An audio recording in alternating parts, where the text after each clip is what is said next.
Hey, it's Anna McHugh. I am looking down at a gorgeous mushroom that I found in my backyard during my lunch break. So I'm just delighted. This is a species that's known as Amanita roseitincta. It's also known as Amanita komarkensis, and so those are synonyms for this mushroom. Edibility on it is unknown, but it is just such a beautiful species. I want to share some of its features so that you can identify it should you be so lucky as to find it. So, like most Amanita mushrooms, Amanita roseitincta is a cap and stem mushroom. It has a bulb at the base. So this is the remains of a universal veil that protects the mushroom.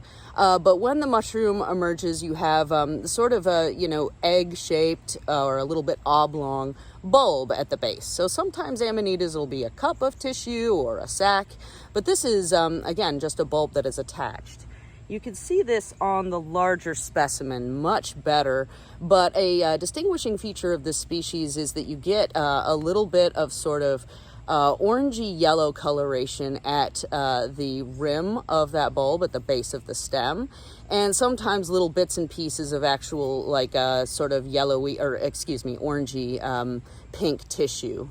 The stem is, reasonably unremarkable. You do have a little bit of scurfiness on it. When the mushroom matures, you have a ring that gets left on the stem, or ideally gets left on the stem. This is the remains of it, actually, from this specimen. So as you can tell, it's pretty delicate. But what you can see that I think is really significantly cool about this collection is that the partial veil for this mushroom is intact. And so the partial veil is just basically a protective layer of tissue that, protects the mushroom's gills. In the case of this species, it's this really beautiful pattern, sort of pinky color.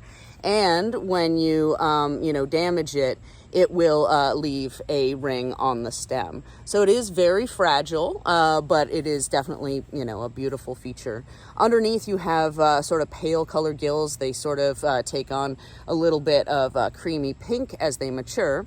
And then on your cap, you have a little bit of wardiness, this white patchiness where sort of the surface of the mushroom is peeled back is pretty common with this species.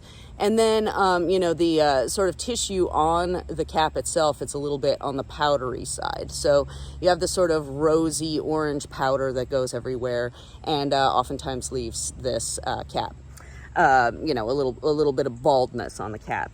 You also see sometimes, more significant wardiness with these mushrooms. These don't really have it, but sometimes they're a little bit more robust, like more warty, less powdery. So again, edibility is unknown on these mushrooms.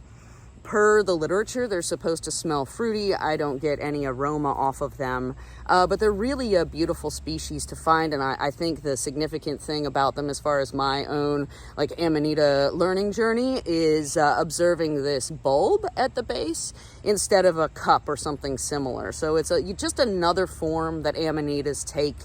And then looking for this ring and this remnant of color at the base is another thing. With a lot of Amanitas, you'll find, kind of these faint colored rings or powder with, bulbs instead of cups. And so that's where things start to get, at least, it opens up a whole other area of the Amanita genus to study on. Anyway, I'm going to go and finish my lunch break, but I hope you have an opportunity to find Amanita roseitincta / komarkensis in the wild yourself sometime.